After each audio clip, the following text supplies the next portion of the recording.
Bima TV ನ್ಯೂಸ್ಗೆ ಸ್ವಾಗತ. ಇಂದಿನ ಸುದ್ದಿಗಳನ್ನು ನೋಡ್ತಾ ಹೋಗೋಣ.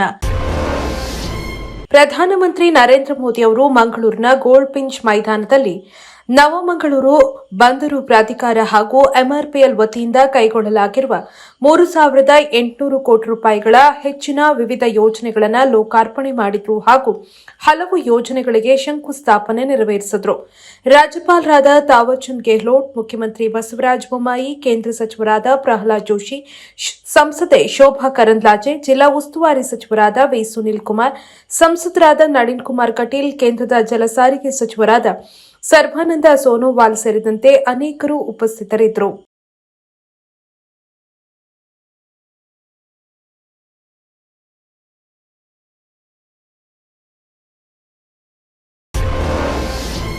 ಮಾಜಿ ಮುಖ್ಯಮಂತ್ರಿ ವಿಪಕ್ಷ ನಾಯಕ ಸಿದ್ದರಾಮಯ್ಯ ಅವರು ಗೋವಿಂದರಾಜನಗರ ವಿಧಾನಸಭಾ ಕ್ಷೇತ್ರ ಸಾರ್ವಜನಿಕ ಕಾರ್ಯಕ್ರಮದಲ್ಲಿ ಬಿಜೆಪಿ ಪಕ್ಷದ ಬಗ್ಗೆ ಮತ್ತು ಸ್ಥಳೀಯ ಶಾಸಕರು, ವಸತಿ ಸಚಿವರಾದ ವಿ ಸೋಮಣ್ಣ ಅವರ ಬಗ್ಗೆ ಇಲ್ಲಸಲ್ಲದ ಆರೋಪ ಮಾಡಿದ್ದನ್ನು ಖಂಡಿಸಿ ಮತ್ತು ಶಾಸಕ ಕೃಷ್ಣಪ್ಪ, ಮಾಜಿ ಶಾಸಕ ಪ್ರಿಯಾಕೃಷ್ಣ ಅವರು ಮಾಡಿರುವ ಆಪಾದನೆಗಳಿಗೆ ಸ್ಪಷ್ಟೀಕರಣ ನೀಡಲು ಬೆಂಗಳೂರಿನ ಪ್ರೆಸ್ ಕ್ಲಬ್ ಆವರಣದಲ್ಲಿ ಸುದ್ದಿಗೋಷ್ಠಿಯನ್ನು ಏರ್ಪಡಿಸಿದರು.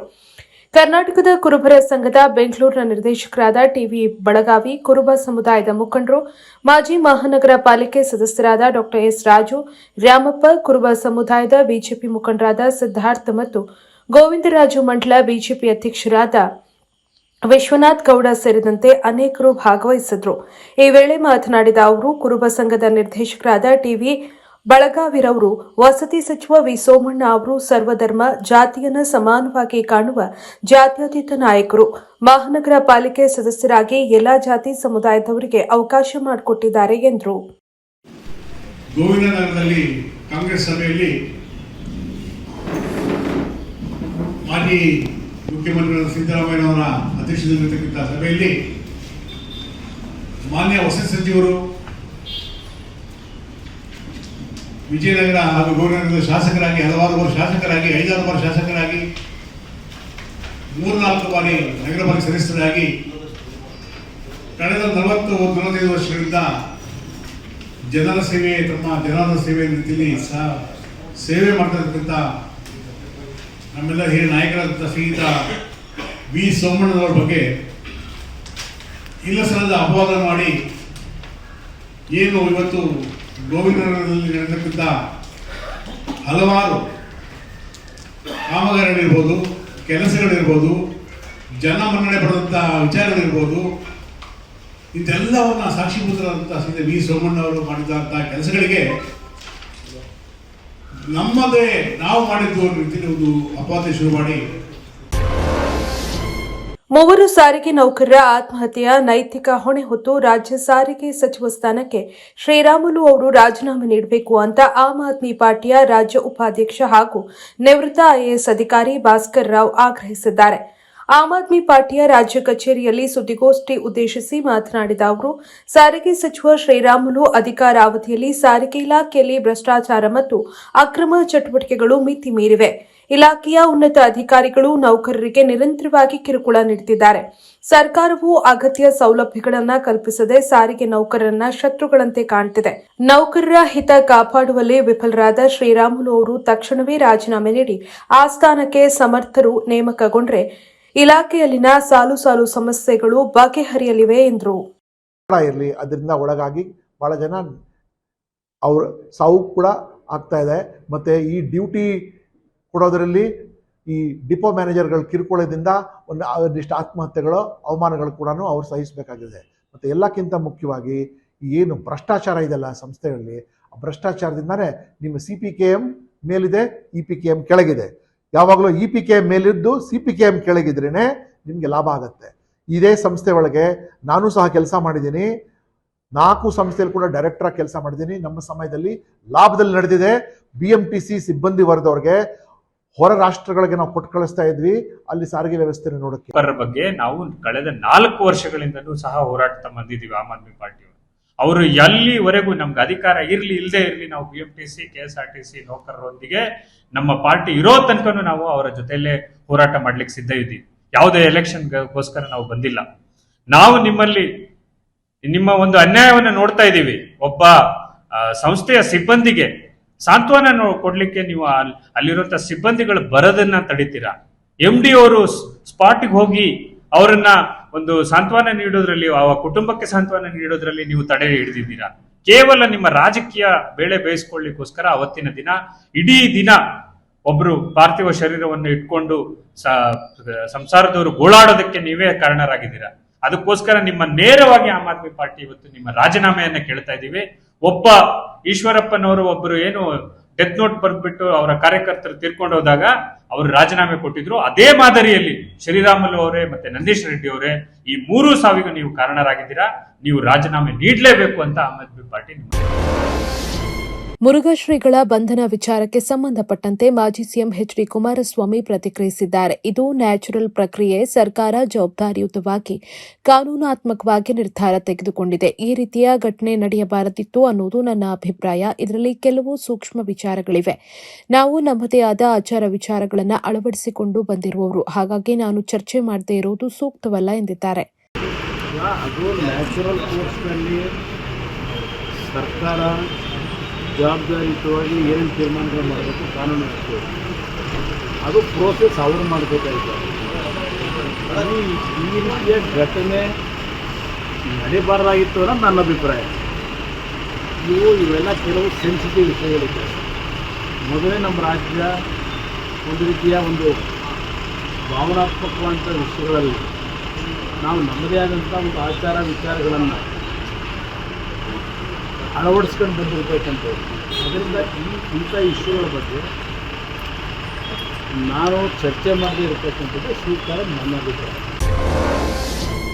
ಗದಗ ಜಿಲ್ಲೆಯ ರೋಣ ತಾಲೂಕಿನ ಯಾವಗಲ್ ಗ್ರಾಮದಲ್ಲಿ ಬೆಣ್ಣೆ ಹಳ್ಳ ಉಕ್ಕಿ ಹರಿತಾ ಇದೆ. ಈ ಉಕ್ಕಿ ಹರಿಯುವ ಹಳ್ಳದಲ್ಲೇ ಬೈಕ್ ಸವಾರನೊಬ್ಬ ದುಸ್ಸಾಹಸಕ್ಕೆ ಕೈ ಹಾಕಿದ್ದಾನೆ. ಬೈಕ್ ಸವಾರ ಸ್ವಲ್ಪದರಲ್ಲೇ ಬಚಾವಾಗಿದ್ದಾನೆ. ಕೊಚ್ಚಿ ಹೋಗ್ತಾ ಇದ್ದ ಸವಾರ ಹಾಗೂ ಬೈಕನ್ನು ಗ್ರಾಮಸ್ಥರು ಸಮಯ ಪ್ರಜ್ಞೆಯಿಂದ ಬಚಾವ್ ಮಾಡಿದ್ದಾರೆ. ಯಾವಗಲ್ ಗ್ರಾಮದ ಬಳಿ ಇರುವಂತಹ ಸೇತುವೆಯಲ್ಲಿ ಘಟನೆ ನಡೆದಿದೆ.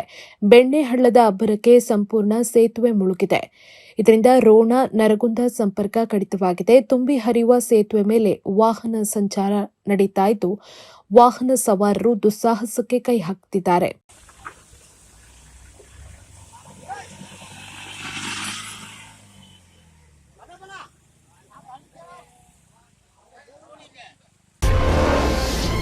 ಸಚಿವ ಆನಂದ್ ಸಿಂಗ್ ವಿರುದ್ಧ ದೌರ್ಜನ್ಯ ಆರೋಪ ಪ್ರಕರಣವನ್ನು ಖಂಡಿಸಿ ಮಡಿವಾಳ ಸಮಾಜದಿಂದ ಪ್ರತಿಭಟನೆ ನಡೆಯಿತು. ಆತ್ಮಹತ್ಯೆಗೆ ಯತ್ನಿಸಿದ್ದ ಡಿ ಪೋಲಪ್ಪ ವಿರುದ್ಧ ಮಡಿವಾಳ ಸಮುದಾಯದವರು ಪ್ರತಿಭಟನೆ ನಡೆಸಿದ್ರು. ಮಡಿವಾಳ ಸಮಾಜದ ಜಾಗವನ್ನು ಅತಿಕ್ರಮಿಸಿ ಮನೆ ನಿರ್ಮಿಸಲಾಗಿದೆ ಅನ್ನೋ ಆರೋಪ ಕೇಳಿ ಬಂದಿತ್ತು. ಇದನ್ನ ಬಗೆಹರಿಸಿಕೊಡಲು ಬಂದ ಆನಂದ್ ಸಿಂಗ್ ವಿರುದ್ಧ ದೌರ್ಜನ್ಯ ಆರೋಪ ಮಾಡಿದ್ದಾರೆ. ನಮ್ಮ ಮನವಿಯ ಮೇರೆಗೆ ಸಚಿವ ಆನಂದ್ ಸಿಂಗ್ ಸಮಸ್ಯೆಯನ್ನ ಬಗೆಹರಿಸೋದಕ್ಕೆ ಬಂದಿದ್ರು, ಆದರೆ ಅವರ ಮೇಲೆಯೇ ಆರೋಪ ಮಾಡಲಾಗ್ತಾ ಇದೆ ಅಂತ ಮಡಿವಾಳ ಸಮಾಜದ ಪ್ರತಿಭಟನಾಕಾರರು ಆಕ್ರೋಶ ಹೊರಹಾಕಿದ್ರು. ಸಮಸ್ಯೆ ಬಗೆಹರಿಸಲು ಬಂದವರ ವಿರುದ್ಧ ದೌರ್ಜನ್ಯ, ಜೀವ ಬೆದರಿಕೆ, ಜಾತಿ ನಿಂದನೆ ಮಾಡಲಾಗಿದೆ.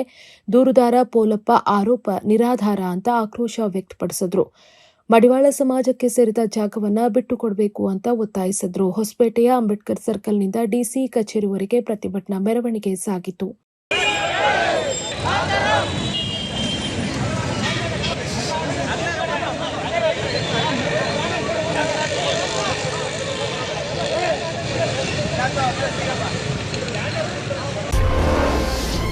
ಕಲುಷಿತ ನೀರು ಸೇವಿಸಿ ವ್ಯಕ್ತಿಯೋರ್ವ ಸಾವನ್ನಪ್ಪಿರುವ ಘಟನೆ ಕಲಬುರಗಿ ಜಿಲ್ಲೆಯ ಕಮಲಾಪುರ ತಾಲೂಕಿನ ಗೊಬ್ಬರವಾಡಿ ಗ್ರಾಮದಲ್ಲಿ ನಡೆದಿದೆ.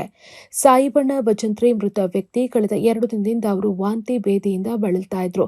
ಚಿಕಿತ್ಸೆ ಫಲಿಸದೆ ಮೊನ್ನೆ ಆಸ್ಪತ್ರೆಯಲ್ಲಿ ಸಾವನ್ನಪ್ಪಿದ್ದಾರೆ.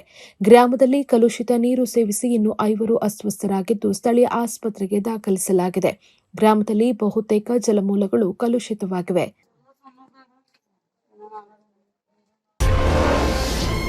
ಮಳೆಯ ಅಬ್ಬರಕ್ಕೆ ಗದಗ ಜಿಲ್ಲೆಯ ರೈತರು ಹೈರಾಣಾಗಿ ಹೋಗಿದ್ದಾರೆ. ರಾತ್ರಿಯಿಡೀ ಸುರಿದ ಭಾರೀ ಮಳೆಗೆ ಬೀಜೋತ್ಪಾದನೆಗೆ ಬೆಳೆದ ಸೌತೆಕಾಯಿ ನೀರು ಪಾಲಾಗಿದೆ. ಗದಗ ಜಿಲ್ಲೆಯ ಮುಂಡರಗಿ ತಾಲೂಕಿನ ಕೋರ್ಲಹಳ್ಳಿ ಗ್ರಾಮದಲ್ಲಿ ಘಟನೆ ನಡೆದಿದೆ. ಬೀಜೋತ್ಪಾದನೆಗಾಗಿ ಸಿದ್ಧವಾಗಿದ್ದ ಸೌತೆಕಾಯಿ ಹಾಗೂ ಬೆಂಡೆಕಾಯಿ ಬೆಳೆ ನೀರು ಪಾಲಾಗಿದೆ. ಕೊರ್ಲಹಳ್ಳಿ ಗ್ರಾಮದ ರೈತ ವೀರಣ್ಣ ಮಜ್ಜಿಗೆಯನ್ನೂರು ಬೀಜೋತ್ಪಾದನೆಗಾಗಿ ಸೌತೆಕಾಯಿಯನ್ನ ಬೆಳೆದಿದ್ರು. ಇಡೀ ಹೊಲದ ತುಂಬೆಲ್ಲ ನೀರು ತುಂಬಿದ್ದು ರೈತ ಕಂಗಾಲಾಗಿದ್ದಾರೆ.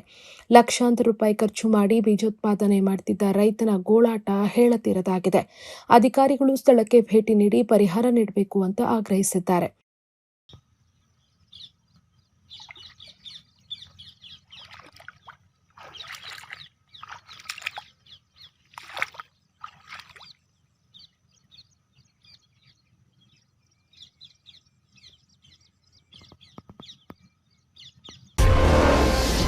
ಬಳ್ಳಾರಿಯ ಸಂಡೂರಿನಲ್ಲಿ ಚಿರತೆ ಪ್ರತ್ಯಕ್ಷವಾಗಿ ಆತಂಕ ಮೂಡಿಸಿದೆ. ಸಂಡೂರಿನಿಂದ ಎನ್ಎಂಡಿಸಿಗೆ ಹೋಗುವ ಮಾರ್ಗದಲ್ಲಿ ಚಿರತೆ ಪ್ರತ್ಯಕ್ಷವಾಗಿದೆ.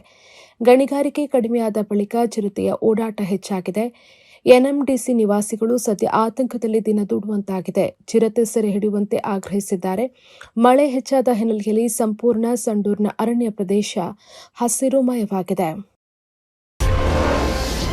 ಜೆಸಿಬಿ ಬಳಸಿ ಹಳ್ಳದಲ್ಲಿ ಸಿಲುಕಿದ ಬೈಕ್ ಅನ್ನು ಸ್ಥಳೀಯರು ಎತ್ತಿದಂತಹ ಘಟನೆ ಗದಗ ನಗರದ ದೋಬಿ ಘಾಟ್ ಬಳಿರುವ ಹಳ್ಳದಲ್ಲಿ ನಡೆದಿದೆ. ಮಳೆಯ ಅಬ್ಬರಕ್ಕೆ ದೋಬಿ ಹಳ್ಳದಲ್ಲಿ ನೀರು ತುಂಬಿ ಹರಿತಾ ಇದೆ. ಇದೇ ಹಳ್ಳದಲ್ಲಿ ದುಸ್ಸಾಹಸಕ್ಕೆ ಬೈಕ್ ಸವಾರ ಇಳಿದಿದ್ದಾನೆ. ರಭಸವಾಗಿ ನೀರು ಹರಿತಾ ಇದ್ರು ಅದೇ ಹಳ್ಳದಲ್ಲಿ ಬೈಕ್ ಅನ್ನು ಚಲಾಯಿಸಿದ್ದಾನೆ ಯುವಕ. ಅರ್ಧಕ್ಕೆ ತಲುಪ್ತಾ ಇದ್ದಂತೆ ಭಯಗೊಂಡು ಅರ್ಧದಲ್ಲೇ ಬೈಕ್ ಅನ್ನು ನಿಲ್ಲಿಸಿದ್ದಾನೆ. ನಗರದ ಶ್ರಾವಣಿ ಹೋಟೆಲ್ ಏರಿಯಾದಿಂದ ಹಳ್ಳ ದಾಟುವುದಕ್ಕೆ ಯುವಕ ಬಂದಿದ್ದ. ಬಳಿಕ ಅರ್ಧದಲ್ಲೇ ಸಿಲುಕಿ ಹಾಕಿಕೊಂಡಿದ್ದಾನೆ. ಇದೇ ವೇಳೆ ಬೈಕ್ ಬಿಟ್ಟು ಬರುವುದಿಲ್ಲ ಅಂತ ಕೆಲಕಾಲ ಹುಚ್ಚಾಟ ಆಡಿದ್ದಾನೆ ಬೈಕ್ ಸವಾರ. ಬಳಿಕ ಯುವಕನ ಮನವೊಲಿಸಿ ಯುವಕನನ್ನು ರಕ್ಷಿಸಿ ಬೈಕ್ ಅನ್ನು ಮೇಲೆತ್ತಿದ್ದಾರೆ ಸ್ಥಳೀಯರು. ಇನ್ನು ಬೈಕ್ ಸವಾರ ನಶೆಯಲ್ಲಿದ್ದ ಅಂತ ಗ್ರಾಮಸ್ಥರು ತಿಳಿಸಿದ್ದಾರೆ.